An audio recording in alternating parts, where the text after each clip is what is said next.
Good morning students. जैसा कि आपको पता ही है कि हम फोर्थ चैप्टर के बिल्कुल लास्ट में चल रहे हैं और ये जो हमारी वीडियो है फोर्थ चैप्टर की रिप्रोडक्टिव हेल्थ की लास्ट वीडियो है और हमारा जो टॉपिक था इनफर्टिलिटी को हम डिस्कस कर रहे हैं कि इनफर्टिलिटी क्या है।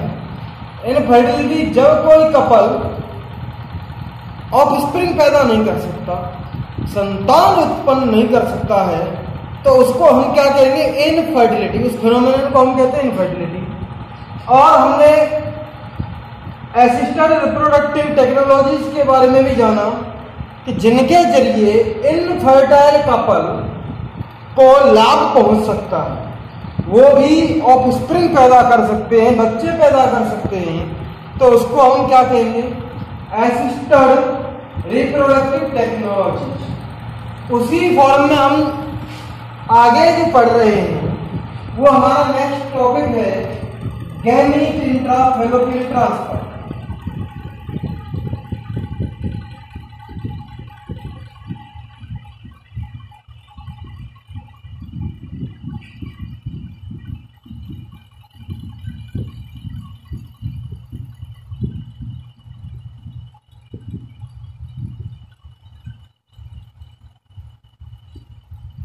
गैमीट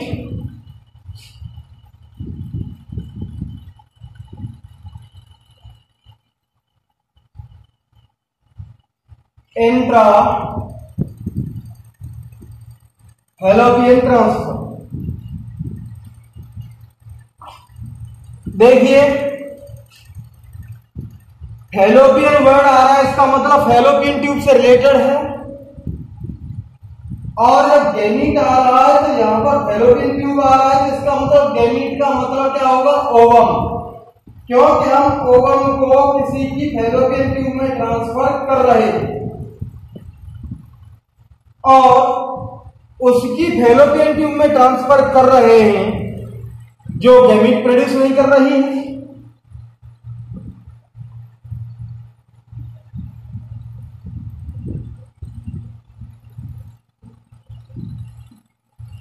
ये हमारा फीमेल रिप्रोडक्टिव पार्ट है।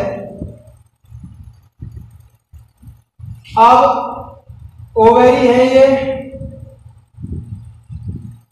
ये भी ओवेरी है और ओवम यहां से प्रोड्यूस किया जाता है ओवेरी से। लेकिन उस कंडीशन में जब ये ओवेरी ओवम को प्रोड्यूस नहीं कर सकती, ओवम ओवेरी से प्रोड्यूस नहीं हो रहा है, तो हम बाय इंजेक्शन के थ्रू या वेजिना के थ्रू मेडिकल इंस्ट्रूमेंट्स की हेल्प से ओवम को फैलोपियन ट्यूब में ट्रांसफर करेंगे। अब किसके ओवम को ट्रांसफर करेंगे, बात ये भी तो आती है भाई, ये जो कोई फीमेल है इसकी ओवेरी ओवम प्रोड्यूस नहीं कर रही है। जब इसकी ओवेरी ओवम प्रोड्यूस नहीं करेगी तो इसका मतलब ये है कि ये जो लेडीज है ये कभी मां नहीं बन सकती, क्योंकि ovum is not produced from the ovary, ovary से प्रोड्यूस नहीं हो। तो अब इस केस में हम क्या करेंगे कि अगर इस लेडीज को मां बनाना है तो हम किसी दूसरी फीमेल से गैमीट लेंगे, यानी कि बोले तो ओवम लेंगे किसी दूसरी फीमेल से और उसका ओवम इसकी फैलोपियन ट्यूब में ट्रांसफर कर देंगे और फिर ये फीमेल किसी पुरुष के साथ यानी कि अपने हस्बैंड के साथ ये जो है सेक्सुअल इंटरकोर्स करेगी और नॉर्मल फर्टिलाइजेशन हो जाएगा और आगे की जो प्रोसेस है यहां पर यूट्रस में नॉर्मल बेबी डेवलपमेंट होगा। तो ये गैमीट इंट्राफैलोपियन ट्रांसफर उन फीमेल्स के लिए किया जाता है जो नॉर्मल ओवम प्रोड्यूस नहीं कर सकती। तो इसमें लिख लेते हैं हम those females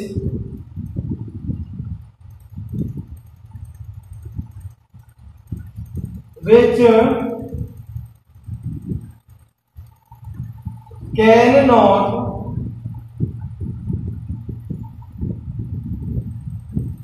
produce ovum,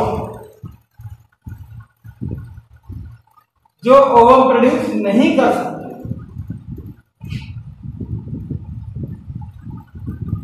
an ovum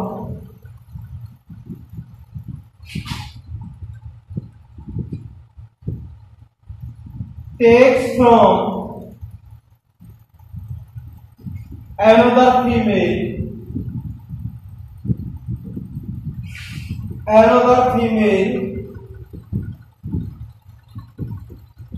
and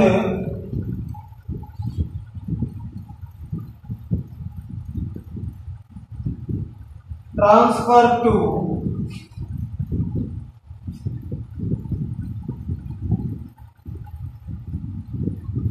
fallopian tube of first female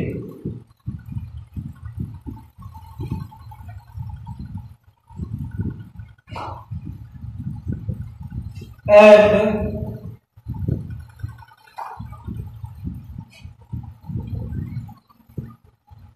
do it coitus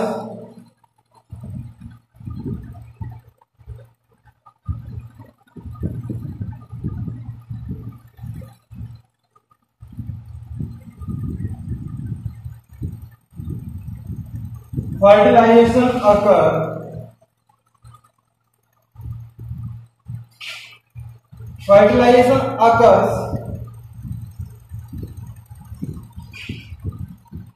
fertilisation हो गया है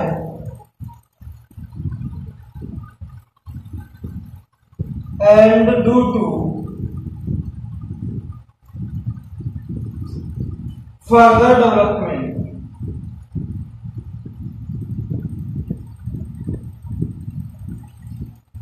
डेवलपमेंट अब होने लगेगा। तो इस केस में आपने देखा gamete intrafallopian transfer GIFT gift का मतलब है कि ऐसी फीमेल जो गैमीट प्रोड्यूस नहीं कर सकती हैं, ओवम प्रोड्यूस नहीं कर सकती हैं, दूसरी फीमेल से ओवम उसमें उसकी फैलोपियन ट्यूब में डाल दिया जाता है और उसके बाद वो सेक्सुअल इंटरकोर्स करती है, फर्टिलाइजेशन होता है और आगे की एम्ब्रियो की डेवलपमेंट प्रोसेस पर फर्दर होती रहती है जिससे कि वो मां बन जाएगी। अब एक ये हमने देख लिया कि ये भी एक मेथड है उन कपल्स के लिए जो ऑफस्प्रिंग पैदा नहीं कर सकते। अब आगे की एक और बात आती है ICSI intra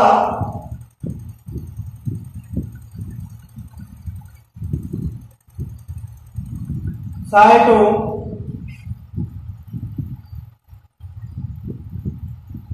intracytoplasmic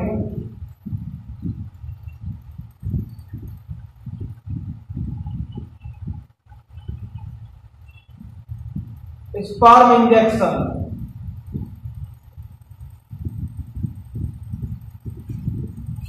ICSI intracytoplasmic sperm injection. अब इसका क्या मतलब है भाई, ये कोई ओवम है और वहां पर स्पर्म इस ओवम को फर्टिलाइज नहीं कर पाता। किसी किसी कपल में ये देखा गया है कि मेल का स्पर्म फीमेल के ओवम को फर्टिलाइज नहीं कर पाता।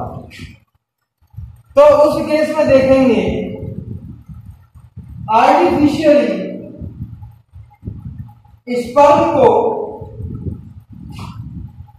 फर्टिलाइज करवाएंगे ओवम से। जब स्पर्म ओवम को फर्टिलाइज कर देगा तो फर्दर डेवलपमेंट के लिए दोबारा हम उसकी फीमेल की फैलोपियन ट्यूब में जायगोट को डाल देते हैं जिससे फर्दर डेवलपमेंट होता है। तो इस केस में हमने देखा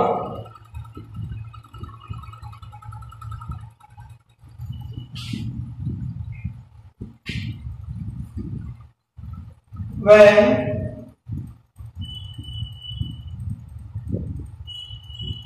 sperm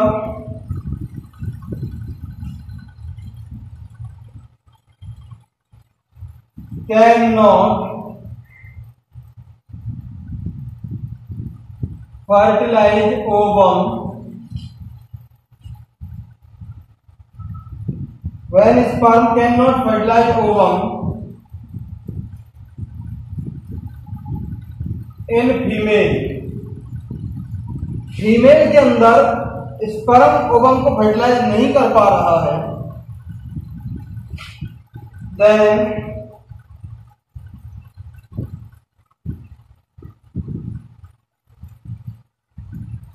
in laboratory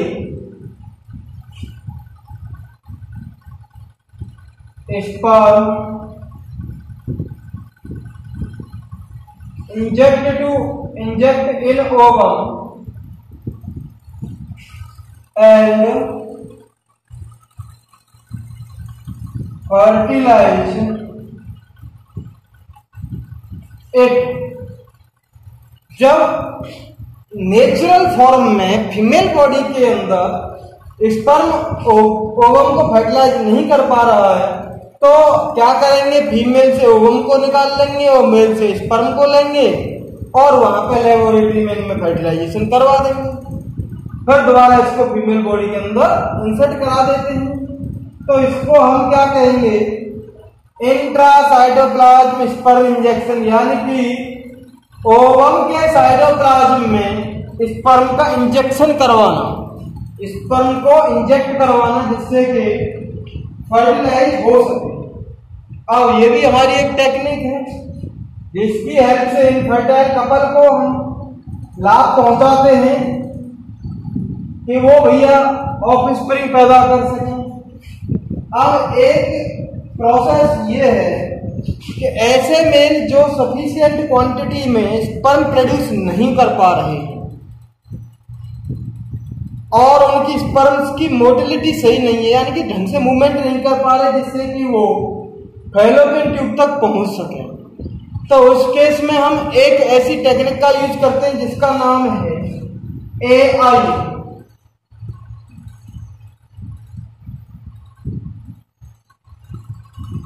artificial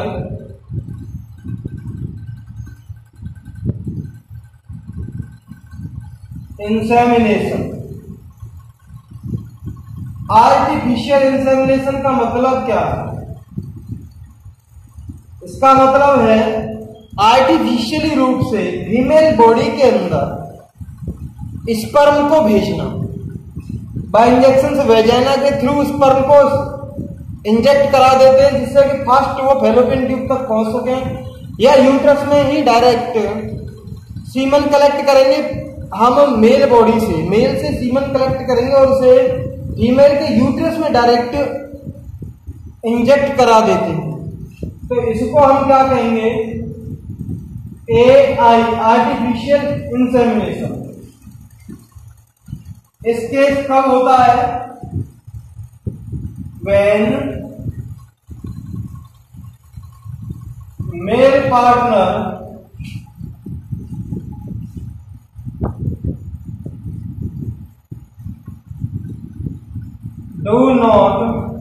does not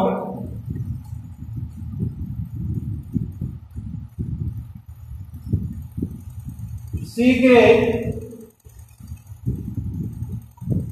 या हम कह सकते हैं लो स्पर्म,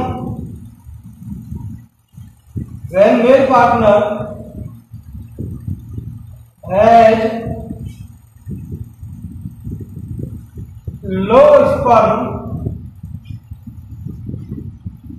क्वांटिटी, वह यानी कि एक एजैकुलेशन में लगभग 200 से 300 मिलियन स्पर्म रिलीज होने चाहिए, लेकिन मेल पार्टनर में बहुत कम स्पर्म रिलीज हो रहे हैं। और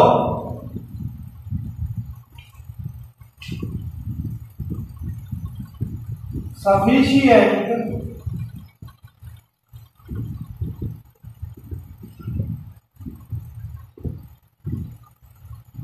motility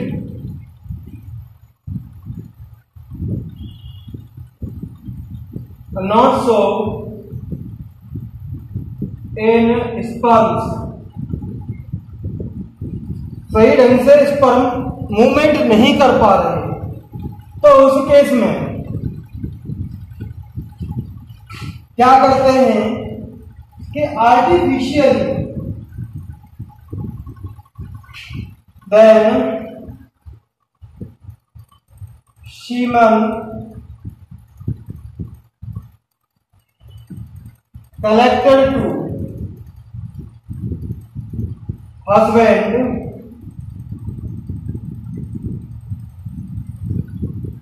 and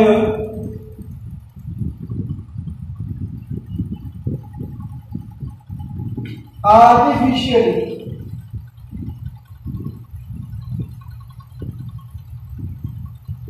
इसको हम किसमें इंजेक्ट करा देते हैं? आर्टिफिशियली इंट्रोड्यूस्ड इनटू वेजाइना, या तो वेजाइना में इंट्रोड्यूस करा देंगे या फिर डायरेक्ट इनटू यूट्रस, यूट्रस में इसे इंट्रोड्यूस करा देते हैं सीमन को। तो अगर यूट्रस में करवा रहे हैं तो उसे हम क्या कहेंगे? Intra uterine insemination.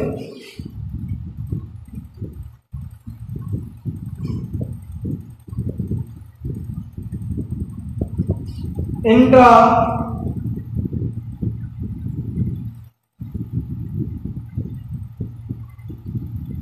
Uterine insemination बोले तो IUI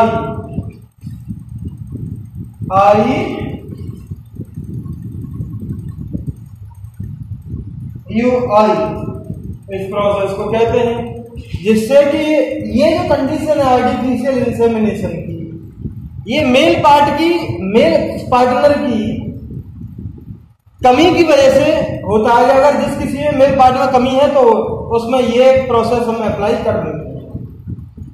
तो देखिए ये हमने डिफरेंट देखे थे कि ये जो है जो इनफर्टिलिटी है जिन कपल्स में, तो असिस्टेड रिप्रोडक्टिव टेक्नोलॉजी की हेल्प से वो भी ऑफस्प्रिंग पैदा कर सकते हैं। लेकिन फिर भी देखा गया है जैसे इंडिया जैसे कंट्री में कि इसमें प्रॉब्लम क्या क्या आती हैं।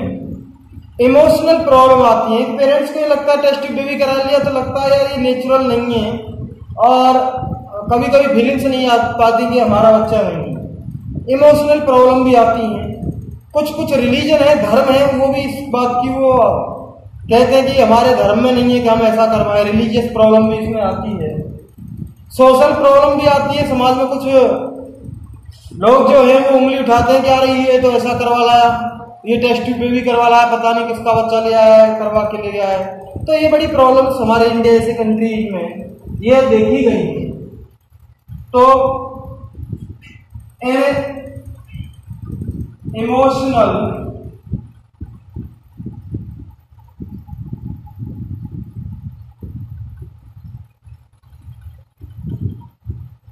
religious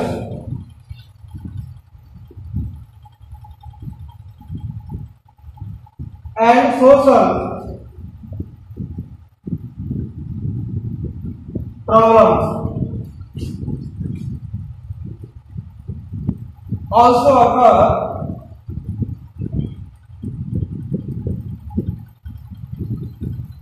to adopt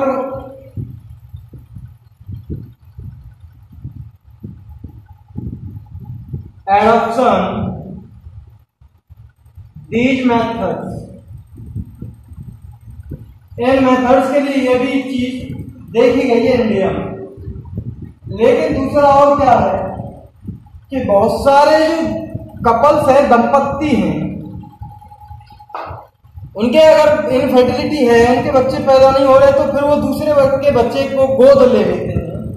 तो हमारे देश में बहुत सारे बच्चे ऐसे हैं बेचारे अनाथ हैं और उनकी लाइफ स्टाइल या जीवन बहुत लो क्वालिटी का है। बेचारे बड़े होने से पहले मर जाते हैं या भीख भीख मांगते रहते हैं, भीख वगैरह।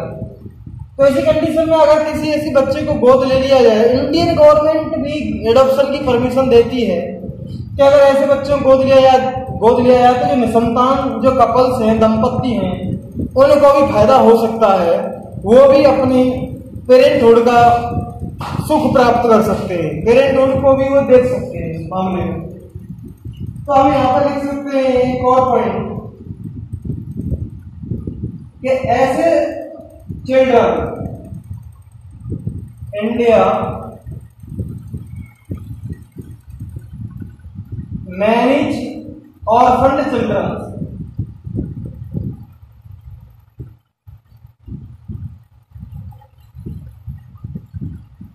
many orphan children or destitute children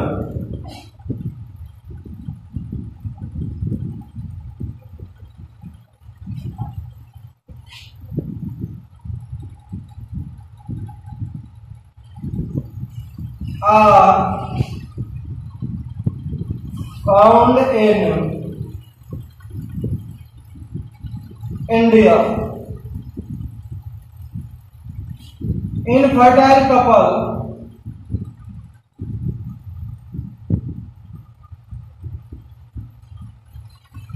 can also adopt to these children. Infertile couple है वो भी इन चिल्ड्रन को ले सकते हैं। तो इसके लॉ हैं और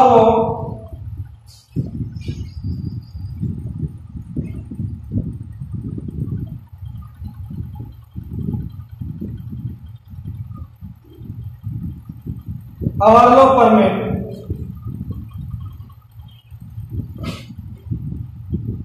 legal